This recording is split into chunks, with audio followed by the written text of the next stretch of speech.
And I'm thrilled to welcome everyone. And I believe it will be a groundbreaking discussion on transformative role of AI in healthcare. To begin, I would like to introduce Dr. Sabyasachi Saha, who's the CEO Hi. and founder of Techno Exponent. Dr. Saha is also a PhD in Gen AI and committed towards taking the healthcare to the next step with the help of AI. And we have Alexander Guri, founder and CEO of a stealth startup, who brings over 20 years of experience in transforming organization. Everyone. Mr. Alexander, you there? Yep. Can you hear me? Yes, I can hear you. Hello. Hi. And then we have Ernie. It's my pleasure to welcome Ernie, CEO and founder of Care Ally AI and president of AMBA. For those who are unfamiliar with AMBA, they provide health monitoring solutions through passive sensors. Ernie, are you there? I am. Hi. Hi, Ernie. And then we have Farmas, president and chairman of AI Nexus Healthcare. Hello, Mr. Farmas. Hello. I can hear you. Yes. Then Hello. Yes. we have Jean Philip, founder and CEO of Axon J AI. Jean, are you there?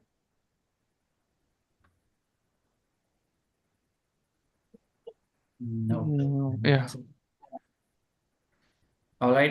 Then we are also joining us, Jean Philip, founder and CEO of Axon J AI, and Junaid, the founder of NeuroCare.ai. And Junaid, are you there? Yes, I'm here. Hello, Mr. Junaid. Then we have Kaisa, founder and CEO. Okay, I have already introduced Kaisa, I believe. Then let's start. For those who are okay, I forgot to introduce Sirisa. Dr. Sirisa is also with us as the director of Access Healthcare Services. Hi, Sirisa. Hi. Hello, how are you? For those of you who may be wondering about Techno Exponent, we are a Florida-based IT firm specializing in custom AI solutions and digital transformation. With over 14 years of experience in this field, we have helped over 3,000 plus clients navigating through digital transformation. And now, as we look at this incredible panel of experts, it's clear we are deeply invested in the intersection of AI in healthcare. But let's take a moment to consider. I understand AI is transforming every industry. Dr. Sabyasachi, it's my question for you. Where are we right now? And how far can we go? Then I would love to hear your perspective on this, and then we can open this to our panel. Absolutely. So, thanks, Gulshan, introducing all of us, and it's very nice. Like we have joined here, and we have open to the discussion of AI in healthcare. So, so this call been recorded. So I just it's a open questions like where right now we are in AI and what we are going to see in the future. So I have done few of the use cases because I'm working with a lot of hospitals and lot of companies. So um, what I'm seeing in the AI right now in all over the places, especially the diagnosis system, medical imaging. Just for sure, my camera in this site, and I'm seeing you all in this screen. So I'm just keeping my head movement. So in the diagnosis, in the medical imaging, so especially I talk about Google DeepMind, AlphaFold, then Cure AI, then Jibra Medical Vision. So basically, Google DeepMind, we all know, like predict the protein structure, reading the drug discovery.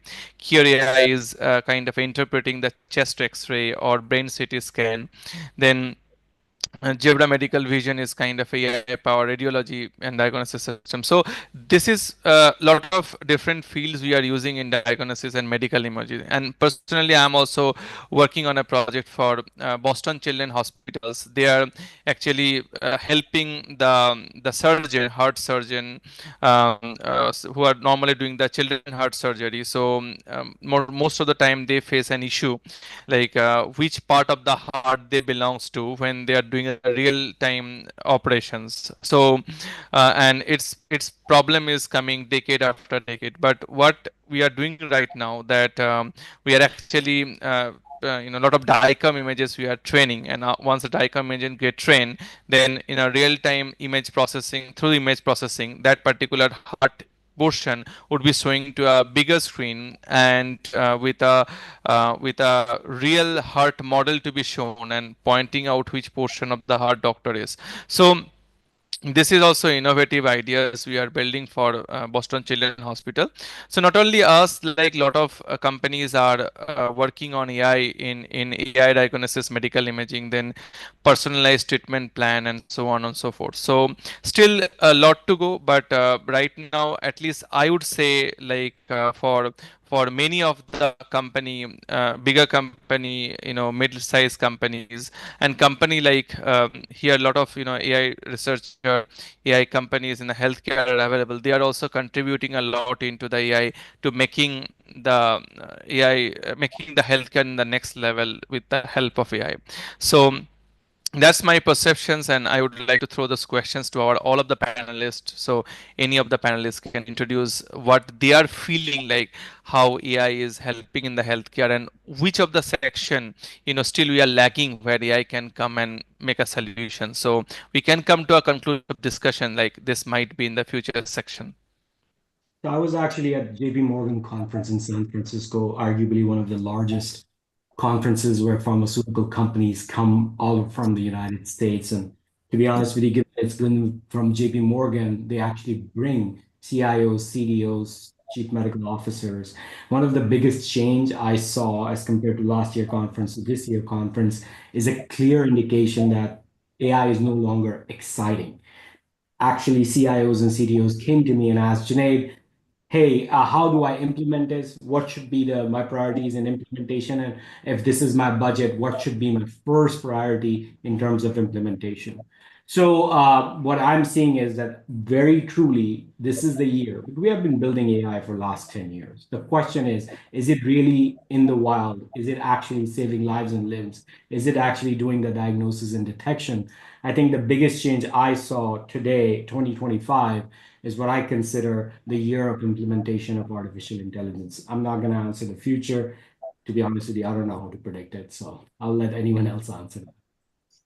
I have an interesting question here for you. Why do you think there is the moment is gone or the excitement is gone? It's not the buzz, because it is for me, at least in the last year mostly of conferences, it is the buzzword. You cannot find a single vendor that has presentation without the word AI in it. But you're saying that the hype has gone, or now they understand it? No. The buzz and hype is always there. I mean, who cares about buzz and hype and news coverage and media? The question really is that as a physician, by the way, I'm a neurocritical care, stroke, and epilepsy physician out of Dallas, Texas. Do I actually use these tools? And those tools, the decision makers is not me as a physician at times. I do. I was the director of neurocritical care, and I can make that decision from product to product, comparisons, feature lists, etc. But to bring AI into the hospital is a massive decision that happens at 24 hospital systems, etc. What I'm saying is that everyone who had the hype, the buzz, is going to continue. The question is it truly being implemented? And what I'm seeing right now is that change. Hype is truly converting into implementation. And the hype, I don't care about. That's right. Hi, this is Sirisha. Yes, I completely agree. It's being implemented now. I recently read an article from University of Michigan, and since it's in neurological field, where an AI model was able to predict in 10 seconds a cancerous brain tumor, often missed during surgery. And that's a big thing during surgery, right? For me, the future is all AI. The future is all generative AI. The future is AI agents. Because you have these models like, there are several kinds of models that you can use. They are already built in, right? And you can actually use it for predicting. You have proprietary models like GPT-4, there is Gemini, there is Claude, you have open source models like Llama 3.2 deep, and if you don't want to use DeepSeek China, that's fine, but then you can actually train the models and actually make real-time predictions. I think I agree with where you're coming from. My last company that I built was a virtual care platform. It was called VitalTech, and it followed the same cycle, right? The hype for virtual care, RPM, chronic care management platforms back in 15, 16, 17 was pretty substantial. COVID hit, and it became kind of, everyone had to do it. And back then it was, when would it become standard of care? Right. When would hospitals adopt as standard of care? Well, it became standard of care probably by 2022, 2023, and now every hospital it's just normal, right? And that's when kind of everybody takes off, but also when the hype companies fall by the wayside. There were 500 RPM companies, right? Half of them, or if not more, are gone. They've either been bought or went out of business. I think AI is probably 2, 3 years away from that, but the adoption phase has now started. So I wouldn't say, Serena, that there's no more excitement. The point is that there's the hype is probably now transitioning to the adoption is Right. where we're going. And that's a good thing for companies in AI because you need the adoption if you're going to make money out of it. Yeah, I agree. If I may comment on this. So it's probably one of the older people here. I've been in the field for 35 years, started back in the early 80s. So AI is not 10 years or 15 years, it goes back to 30, 40 years. And most of the time I worked in defense, but in recent times in healthcare. Right now, we're running a project in Bangalore, screening 1 million people with the BBMP authority for detection of signs of chronic disease. So what I would say is, unfortunately, the hype, I've seen winters and confusion come and go several times. Every man and his dog now is talking about AI, and everything is now AI. I think when people start talking about I'm doing AI with this and AI with that is a red flag for me. What matters is what are you doing? Like, for example, if you come and say I can improve the detection of cancer in brain cells, wonderful. Show me the results. Okay, so who cares what you now from an investor point of view, or from if you want to do fundraising, that's fine. But we have a team of 40 medical doctors in 12 specialties, and frankly, when you talk to them, they really don't care what technology you're using. They care about how effective is it and is it going to help my job. So I think this year, and not just this year, in places like defense and some other areas, of course, AI has been used effectively, literally in combat. So all of this stuff that we're seeing now coming to the commercial life, a lot of it is all over the place. Now, with, of course, advances in generative AI, which is very useful in terms of helping people with education and access to content, but these systems can't make decisions. And the so-called AI agents that we're now talking about, and now, by the way, I built an agent-based system for NATO for a whole command and control system back in the 90s. What they call agents are really scripting technologies that are just connecting a bunch of LLM engines. This is not true decision-making and intelligence. So intelligence is still in the people, like the ability to reason and use knowledge. So what we're going to be seeing is reality kicking in, as indeed one of the speakers said. A lot of the hype companies probably going out of business after they raise some money and disappointed investors. We should really be holding people accountable to what are your results. Show me proof that you're actually doing something useful.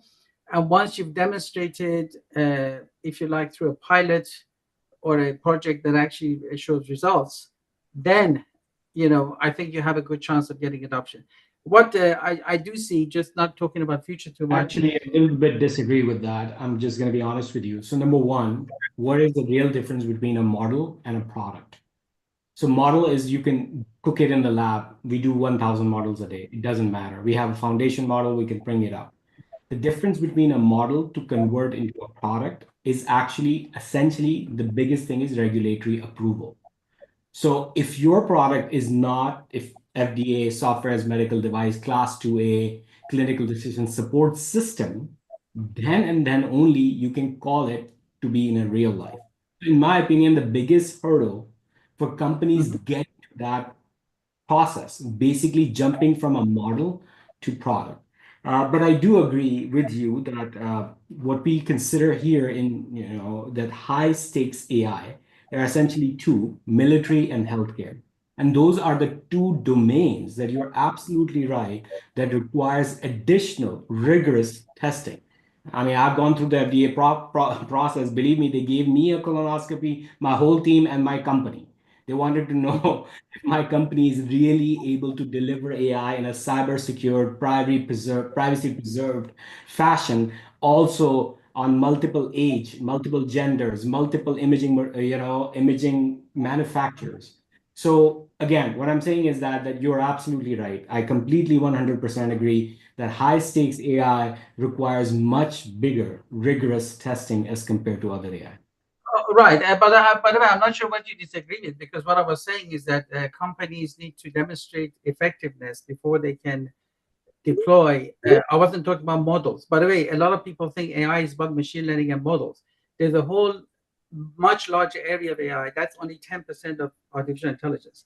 There's cognitive artificial intelligence, there's agent-based systems. So what people talk about models all the time is really limitation of exposure. So first of all, it is not true that unless you have FDA approval, you can be useful. When it comes to wellness and prevention of chronic disease, AI technologies have a lot bigger, if you like, play in helping consumers and public health authorities actually detect early signs of onset of disease, population disease patterns. None of this requires FDA approval. And FDA, as you know, doesn't have all the processes yet to actually even understand or approve a lot of the AI-based technologies. For example, in our company, we have a lot of camera-based sensing, even signs of a stroke, for example, arrhythmia detection and so on. So these are not positioned as diagnostic systems that you use in a hospital. These are designed as an early warning system to identify people who should go to a hospital. So doctors should be using their processes in hospitals. Nine non-diagnostic systems who do not require clinical decision support does not require FDA. Absolutely. There are cases other than that. I mean, the whole hospital's back-end systems, billing processes, everything is on AI already. Honestly, Absolutely. you're both. I mean, again, I just had a recent exit, right? I agree. Vitaltech just sold, and we decided not, Virginia, to cross the line, right? We went right up to the line of decision support and stopped exactly there, right? We supported all of the sensor technologies, all of the vital signs monitoring. We had all the patient engagement tools. We had pretty much everything you could possibly imagine in a virtual care platform with some back-end AI running, but we didn't go to full,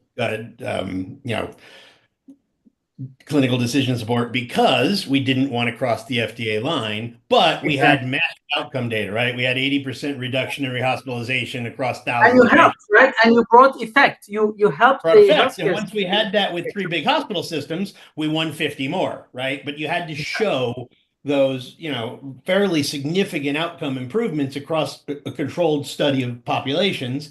And it depends where you're aiming. Are you aiming inside the walls at the clinical population, or are you aiming at the patients? And where are you affecting, right? Is it more of a wellness? And wellness can be trying to keep a level 2 CHF patient from moving to level 3, or it could be diagnosing a clinical condition like, brain cancer. It depends where you're aiming. And that's what you then need to achieve from your hurdle, right? One is outcomes, one is FDA.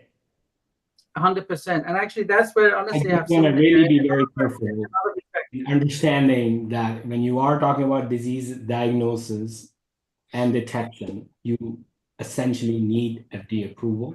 If you have a care management platform that you're increasing value, and that's a very important thing that you guys suggested, there's a difference between adding value and adding a product, and some products have no value. I agree 100%. Adding value in healthcare is extremely important because 20% is the iceberg that you see me seeing a patient in a clinic. The 80% of the iceberg below it is front office work, billing, chart management, all of that. And that 80% does not require most of the time AI. However, there's a recent administration change, so I don't know what's going to happen. But before that, for example, like somebody was saying, generative AI, there's no pathway for FDA to approve generative AI, large language models, predictions, etc. And they are moving towards it. They're going to have already released what we call total product life cycle management. And in those situations, like our company, who are doing multimodal artificial intelligence and also doing agentic AI, how do you prove each step? So I can't, and they're always improving. So FDA is definitely working on a pathway to actually go ahead and add those in their processes as well, as essentially because the risk is so high, and that's why we call it high stakes AI, as which is military and healthcare. Well, a big problem is, again, when you deal with military systems, you have to deal with these issues, is explainability. You see, generative AI is not capable of reasoning and is not capable of explanation. And also the sources that you use, you have to be very careful, is garbage. For example, in our case, we have access to Mayo Clinic's educational information that we use for this purpose. So the ability to explain your reasoning, which you cannot do with deep learning systems, and also obviously with generative AI, although they're very good at parroting information and predicting what should come next, there's no ability to reason or self-reflect. So until those issues are addressed, going beyond the firewall into the hospital is going to be limited to image recognition and those tasks which are really assisting physicians and letting the physicians make the final decision. So going back to what our co-panelist was saying earlier, focusing, I really see in this year and in the near future, a lot of the benefit to come from outside the wall and focusing on prevention, non-communicable diseases, education, and stopping the inflow into the healthcare system by helping people understand their own state of health. And then inside the firewall, as you said, there's going to be decision support systems that put the physician in the ultimate, if you like, decision making. But as we just heard, in terms of recognizing, tumor or whatever, ultimately the system is not making the decision; it's just giving information to the physician. I see those systems really being a lot more effective and being more deployable because the human is in the loop and is the ultimate decision maker. So for the foreseeable future, I don't see AI systems making decisions by themselves in any aspect of the healthcare. Someone else speak, but I one thing that I was very successful at in winning health systems, and again, I won about 85 of the largest in the United States, was because you always made all the clinicians nervous that you were going to take their jobs, especially the nurses. And what I would tell them is, listen, my platform, which was extraordinarily robust and all-encompassing at VitalTech, was that it wasn't going to replace the clinician. It was going to give the clinician information and empower the patient, but allow the clinicians to work at the top of their license, eliminate the noise and eliminate the busy work, and allow you to have data to work at the top of your license. And that I think AI is going to be even better at, right? It's making diagnostic decision support. That is actually generally the feeling that people do. I'm just going to tell you an example. There's a fantastic model that detects large vessel occlusion in a stroke, right? With a sensitivity of 88%. The issue frickin' is that it wakes me up at 3 a.m. because the nurse saw the AI read that it is positive, and I'm telling that it's not positive, and let alone if it's positive on the frickin' AI, I cannot do anything about the patient. So I'm just going to be very honest with you. Healthcare and AI, the deployment and implementation has to be very closely monitored. Because what I did was I called my CEO and told them if it's not tomorrow off, I'm leaving the hospital. Do you understand? And it was off the next day.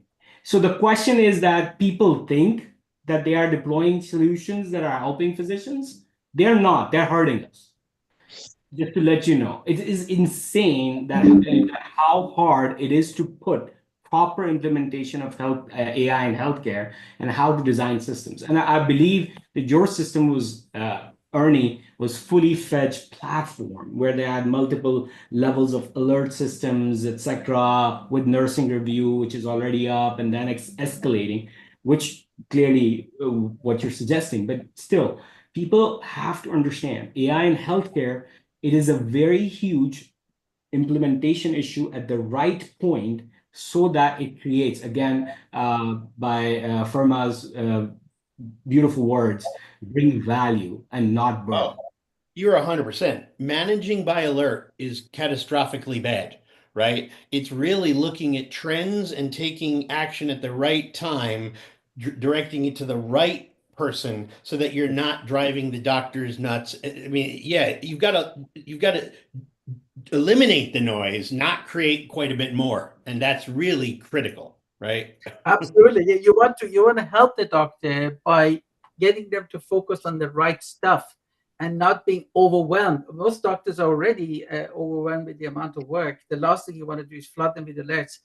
And by the way, like with the BBMP project in Bangalore, what we're doing, we are actually helping to distribute the load from the doctors by identifying different risk levels, so nurses and even social workers in the case of mental health can get involved. So the doctors are not just sitting there with people coming in.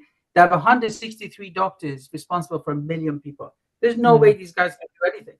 So I agree exactly with everyone was saying that we just focus on improving productivity, leaving the doctors do what they do best, but don't overwhelm them with random alerts and information, and just focus on distributing the load to other people who can actually improve the quality of the healthcare system, but yet not overload the existing overloaded medical doctors.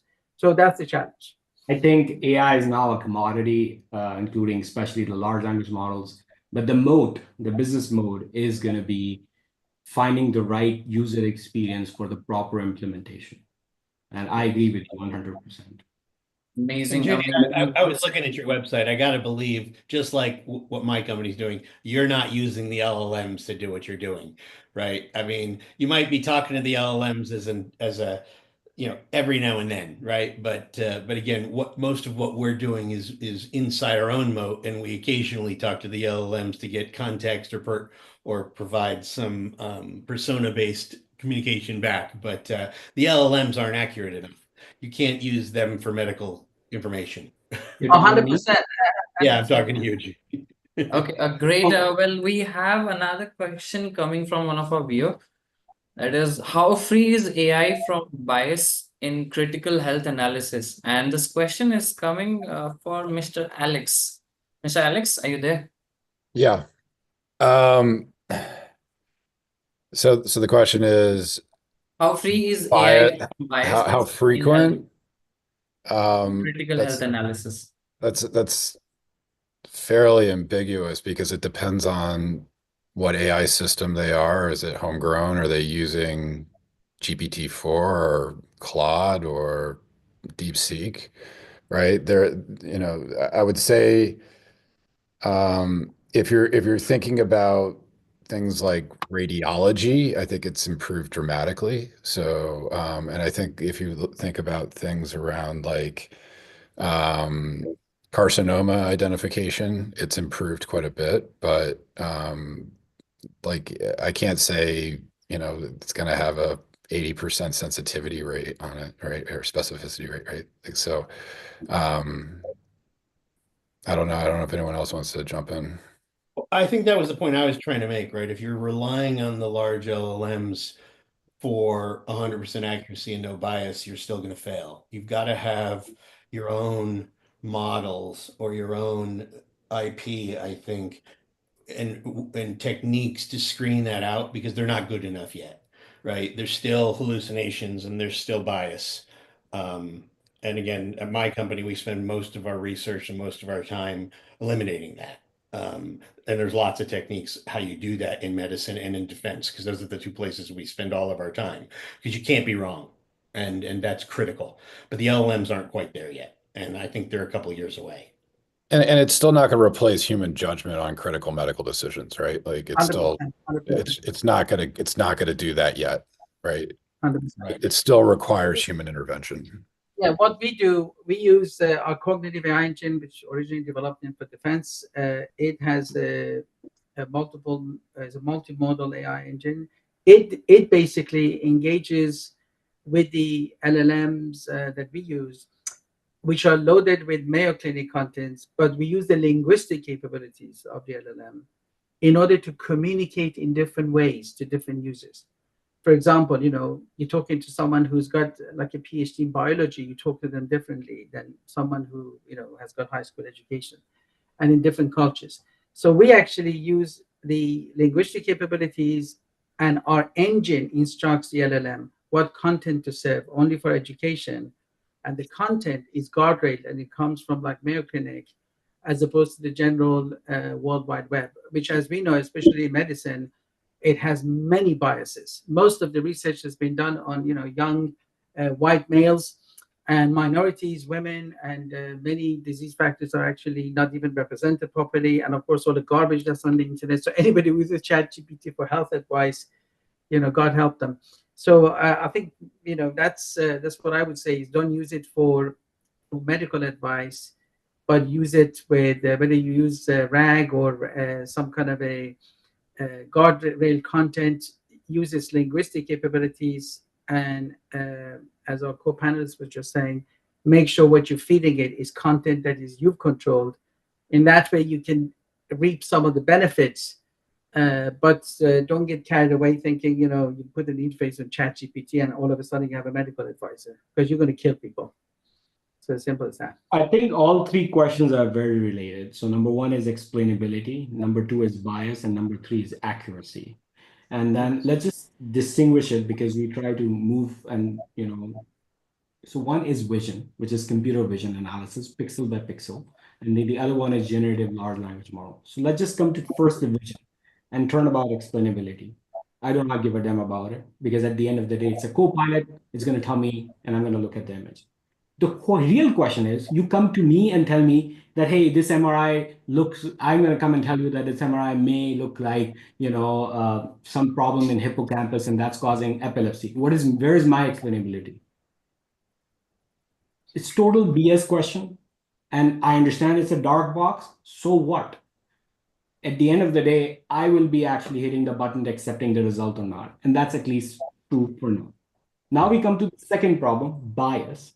You are absolutely right that the bias, at least for example, FDA approval is concerned, my training data can come from anywhere, but at the end of the day, I have to prove FDA that, hey, this works in US. So technical true level test is done essentially on white men as a majority, right? I mean, women are not included, blacks are not included, Asians are not included. It's a fact of life. There is always bias built in. However, the way that FDA does testing now, it does include age, gender, etc. So it's fairly unbiased on products, because that's the whole point, being compliant and regulatory, etc. And then the last point is accuracy. For the vision, I think it's gone. We are looking at, generally speaking, above 90% sensitivity and specificity, which is again much better than me on days that I fought with my wife because my daughter actually woke me up in the middle of the night. Let's just be honest, right? I mean, the whole point is, who are you comparing, right? So that's what really the accuracy is. So for vision, I think that's my thoughts. We come to large language models and generative AI. So again, the first question was bias. The data in medicine are actually coming from the medical EHRs charts, etc., which is even Mayo Clinic chart. And by the way, they have a fantastic one. Yes, there's a lot of garbage in and garbage out. That's for anything. But we are solving that issue with synthetic data. We are creating high quality synthetic data, which we are then training our models on. So that's taking care of the bias issue. So that's the bias. Accuracy, again, the accuracy, we have tested it. Again, there are no real true benchmarks. They are truly available for Q&A and etc. But for medical literature or physician, they're not true benchmark established, which Stanford is establishing. So you probably see one of them. And there's another few companies that are working on establishing true benchmarks for accuracy. I forgot the first one. Explainability. Again, so explainability in large language model is now what we have the agent chain, and every step has a verifier LLM. So that's not with all due I respect. That's agree. not, Yeah, that's that's not not explainability. I agree with you, but the question. Underestimating the importance of explainability. I built CVS Pharmacy's drug interaction checking system they use, and it could kill people. When you come and say to a pharmacist that this drug is going to kill this patient, they need to know why. Okay, so you mentioned images. Images are very straightforward because you know your vision is very simple. LLM is yeah, but anything else you do, you have to be able to explain the rationale. And what you described that, oh, we put agents in front of LLM, that's not explainability. Explainability, as humans do, is the ability to describe the chain of reasoning, which comes from logic and application of inferencing that LLMs are not capable of doing. Doesn't matter how much people try and hack stuff around them. The fact is, unless people start using other aspects of artificial intelligence, which is the ability to use reasons and not just focus on deep learning models and LLMs and so, which again is the application of deep learning, we're going to have problems. But explainability is the most important thing to open up the ability to deploy AI-based systems behind the firewall. And frankly, even outside the firewall, in order to help public health specialists or individuals, if you say to somebody in the morning, hey, stop eating, bananas and do that, why? It's fundamental. So unless that problem is addressed properly, which again, in defense, you have to do that because otherwise, you're not going to get anywhere. And also self-verification. The other problem that is very important is for we are working on the verification problem, not the explainability. You're yes, absolutely right. Internally. There's a difference between verification, reasoning, and explainability. So explainability and reasoning are two different things. Explainability is essentially, if you're looking at reasoning, that you can go through step by step and say, okay, this is what your EHR said, that amoxicillin caused you to have a high in 2027. And since it has a cross-reactivity with cephalosporin of 30%, it's give you a warning and saying that, hey, this is it. So this is essentially what we call verifier LLM and a reasoning model. Explainability, the level of neural networks, I don't know how to even. It's not neural networks. No. Explainability is logic, but has nothing to do with neural networks. Explainability, as is defined in artificial intelligence, is the ability to provide step-by-step evidence. First of all, there's why and how, the two different explanations. What's the difference between reasoning and explainability? I don't understand.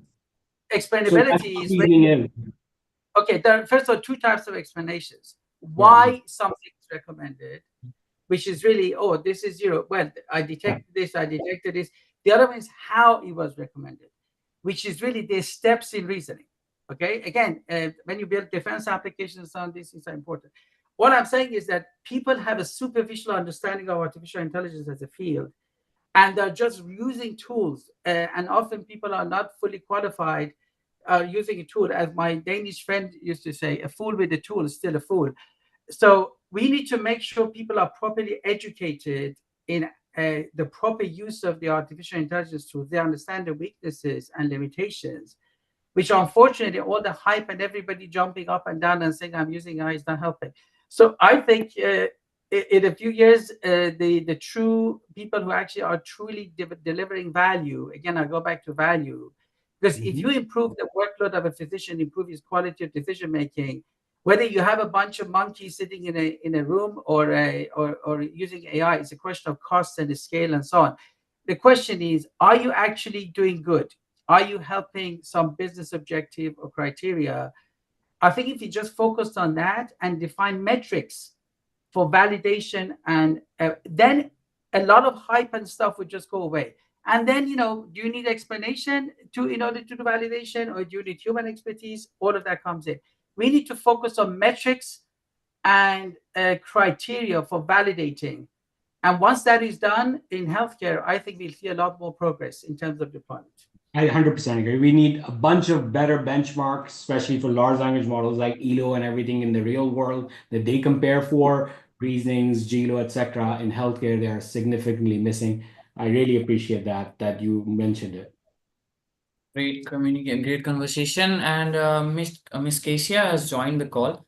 Hello, Miss Kesia. Hello, thank you for inviting me, and I'm sorry I was late. I had some other commitments and couldn't join when everybody else did. Well, Miss Kesia is the founder and CEO of Abantis Scientific. And Miss Kesia, we were discussing on how free is AI from bias in critical health analysis. So I would love to hear your points as well.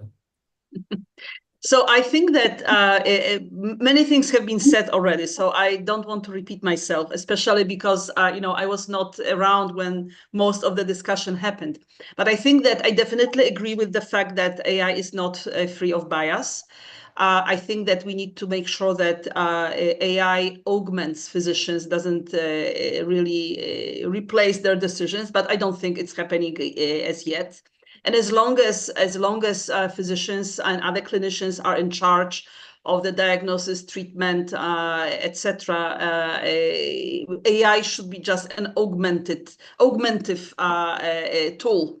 So everything that was said by my predecessors, I agree with, and I also would like to add, something about explainability. I think it's true that the explainability of the AI currently is somewhat insufficient for physicians to trust it. And coming back to I have a lot of experience in pharmaceutical sector, where I spent more than 25 years. When a new drug is launched to the market, there is at least a hypothesis how it works. It's not always known completely 100% what's the mechanism of action, but there is no drug launched into the market where at least some information about the mechanism of action wouldn't be available. And I think AI is not yet at this level. We launched different AI models, and we do not exactly explain how it reached the conclusions. And I think when I talk with physicians and I talk with healthcare professionals, this plus cybersecurity are the two main reasons why they are still, some of them are still very reluctant to use it. They just don't understand how it works. So I think that's maybe my 3 cents to the discussion about that. Dr. Peters, one of the things that we've done to help with that explainability is when we get a very specific question, not only will we give the answer, but we'll actually give them the source if they want it, right? Yeah, that's a good point. Not just Yes. the document. We'll go to the exact lines in the document of where the source came from so they could verify. That helps, right? If they trust the source, it's from a published Harvard Medical journal, and they trust the author and they trust all that, it's easier for them to understand, right? And it's okay, that I'll go with. So yes, that helps. that's very true. And the only thing I would add to that is that it's very important to have the source. And I think that may solve part of the problem. It, however, has to be a source that's representative of the current science. Yes. Right, and that's the second aspect of it. Because they can judge source validity. They can say, "Well, I don't buy the source," right? But at least if you give them the source and an easy way to look at the source and say, "Okay, nope, sorry, I'm not buying the source," or I trust the source, right? Yeah, because most of the scientific decisions are not made based on one source; is made on a systematic review of multiple sources, right? So the explainability of AI, how it reached the conclusion, would be then linked with the understanding that it does represent some sort of systematic review of the current science that is out there. But sometimes the source is actually inside the patient medical record, right? Like if you're looking at why X, Y, and Z was asked, it could be this was pulled out of the patient history and chart. Here's the source inside the patient history. This is why the AI is recommending doing X, right? I gave you the example, amoxicillin, cross-reactivity, 30%. This is the reasoning capability that we already do. But you're absolutely right. At the end of the day, it's sometimes, if you look at epileptologists, there are drugs that were made, FDA approved in 1970s. There were no mechanism of action that was discovered till 1990s. And we used it, and we still use it. So again, what I'm saying is that we do stress a lot on explainability, but at the end of the day, the highest criteria is outcomes. Then it would be, explainability. Do not forget the outcomes, because it has the potential to save lives and limbs that honestly no other technology in the last decade has the potential to do so. And you're right. And in the end, it still has to be the physician making the decision. The AI should never make the decision. So here's a quick. So when you were talking about explainability and high stakes AI, so I'm gonna be very honest with you. What people think is that if a drone goes over, at the last minute, a physician's gonna push the button to put the missile. Is that the understanding that everyone has? Absolutely not. In the last 5 minutes, the drone has lost range, the lost communication, and believe it or not, it is flying autonomously and delivering the payload autonomously. That is real life today. The question always is never the decision at the end. It's actually always decision at the front. The human is going to make an analysis where to send the drone in the first place. And that's exactly Well, actually, yeah, with the drones, as I work with those drones, maybe in Russia that happens. It doesn't happen in the United States. I can assure you, or in the UK. So because people are a bit more responsible than that. What the doctor is saying, which is very important, is not just showing source, because the whole point is saving time, right? If you're showing a doctor 50 different sources, so the person is going to spend like 10 hours like going through the sources and validating the sources. A true benefit of explainability in a real sense, not cobbling up, links to this and links to that and what LLMs do, is the ability to show, like a human would do, how different evidence was combined in order to arrive at a conclusion. It's called logic. It's been around since the time of the ancient times. Unless there is logic involved, and there are different types of logic, temporal logic, fuzzy logic, you name it. Unless logic is involved, and because logic involves inference in a stepwise fashion, and then explaining how you came up with it, you're going to have a problem. Deep learning models cannot explain themselves because of the way they're constructed. I used to build them, by the way, in the old days, ground up. So what matters is when you run a deep learning model, it comes with 90% is 25% carcinoma, 40% something else. Then you need another system, another type of AI system, which has medical expertise in it. And that is expertise that's harvested from doctors, whether it originally came from LLMs or whatever, which analyzes this like a physician would do, and then try and find the evidence and explain it. I think once we get to that position, which, by the way, the military have had for decades, if I may say so. This is just, although in medicine we're just talking about all of this stuff. This stuff has been solved in the past. Unless you're absolutely right. Build a RAG-based system. We can have a RAG-based system, right, Farhudi, where RAG's going to help guardrail the information that's coming in, which is critical. Because, like, for example, we use the Mayo Clinic content in order to deliver educational content. As I said, we use the LLMs for the linguistic capability. So then you don't have garbage coming in from the outside. However, RAG is just defining context for the information that's used. And LLMs are very good at answering questions, right? So they come up with the question. But for the answer to be consumed by a system, the system needs to semantically understand it and to be able to explain it. That's why people are not talking about knowledge graphs and other things that bring it in to try and actually do the job. This is a lot of hacking going on. The fundamental thing is the ability to reason, which is the type of intelligence that most people don't know about how to build, is critical. And using human expertise, like doctors' expertise, to infuse those systems with the ability to provide some kind of validation is something that's not widely understood and people are not familiar with.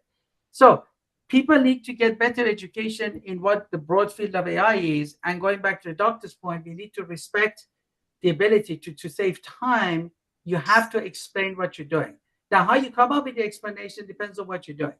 But let's not underestimate the importance of justifying where things are coming from. And with all due respect, sources are wonderful, but with multiple sources being involved in decision, people don't have time to go all the sources. Yeah, thank you so much for pointing. I appreciate it.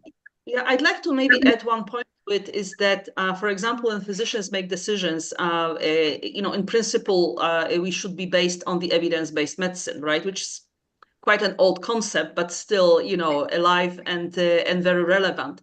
So when I was talking about evidences, I would envision, and you tell me if this is possible or still, already around. actually categorization of sources, because there is a difference if you list a clinical guidelines as a source, which is top level of evidence, versus a case study with a few observed cases described in the literature, which is a low level of evidence. So these systems need to be able, and I'm sure many of them are able to read the quality of evidence and then make their recommendations based on that. If the recommendation is based on properly categorized evidences in the medical literature, then I would trust this system completely, because that's how we currently make decisions. And then in addition to that, there's obviously physicians' experience that is important. Wonderful. Well, I must apologize. Sorry, I have to leave for another meeting. I do apologize. We have almost crossed our time as well, so it's just 3-4 minutes left. So I just wanted to tell one point in add-on, and I want to get your opinion in 2-3 minutes. Like, a lot of things already been discovered, and AI lot of times now in operation. It's not like a buzz concept or like similar thing. It's just in operational. So what you still feel like few things we need in AI in the healthcare which can improve the whatever it's the operation, it's image processing or whatever it is, it can give a much more better in perception. So what exactly you all the extraordinary people are thinking like we should implement in a AI in a healthcare which can give more benefit for the patient and more benefit for the doctors? If one-liners anyone say, which is must needed thing. Yeah, go ahead, Junaid. Number one, monitoring model drift in vision. Number Okay. two, privacy preserving federated learning for both large language models and vision models. Great. Anyone else wanted to talk about this particular thing? I think that, go ahead. You can go ahead. No, go ahead. You go ahead. I was just going to say, it's still not really solving for underserved populations, right? So we're talking about big healthcare systems, hospitals, but if you're in remote parts of the world, it doesn't solve for that right now. And so until it can get to that point, it's still not going to be hitting enough of the populations in terms of benefiting them. So Alex, that's actually what we're doing in Bangalore, in India, with a what used to be called the word we should not be using, the untouchables. So that's the most deprived communities that we are doing this screening on. You're absolutely right. Is the underserved communities, and not just even in the United States, in places like Georgia, for example, people have to drive 100 miles. Men of minority people are dying of pregnancy issues and so on. So addressing accessibility to care outside the hospital and provide extending the net, the safety net, and monitoring early warning system, I believe that's where a lot of value will come, both in terms of prevention and reducing visits to emergency rooms that drive a lot of cost and also put a lot of pressure on the system. So I think Alex, yeah, I think Alex, you're dead on. That's where we focus an enormous amount of our effort, because at Vitaltech, that was a huge problem for the health systems, manage Medicaid and the underserved populations and FQHCs and in PACE programs and such like that. And that's where the LLMs actually are good, because they can take the accurate, curated walled garden of data that's accurate, but then you can take persona-driven and multilingual and push it out to those communities, right? Like the content can be in English, but now you can answer in Armenian or Spanish for an 80-year-old that's on Medicare, right? And the LLMs are good at that. Exactly. What I'd like to add to this wish list, is we need a very systematic curriculum for physicians and clinicians to learn about AI and what it can and it cannot yet do in medicine, so that we increase the general understanding. And I think the second issue that I see that is very widespread is the healthcare system frequently does not have capabilities to adopt innovative solutions. It does not only include AI, but it is including AI. And I think we need to improve healthcare system capabilities. The last I checked, in the United States, only 30% of healthcare systems and clinics actually have adopted any AI-based solution. So it's not yet very widespread, and we seem to be behind some other industries. Mm-hmm. Absolutely. Okay, so great. All you have you all in this conversation is very effective conversation, and we got a lot of ideas like what we are missing and what we need to improve in terms of AI into the healthcare. And future will be getting in touch, solution wise, product wise, all the helps. We togetherly and jointly make this AI in a healthcare in a better ways. That's my conclusions. Thanks everyone to come into this discussion. Thank you. Have a lovely day for the future. Thank you. Bye. Take care, Thanks, everyone. all. Bye.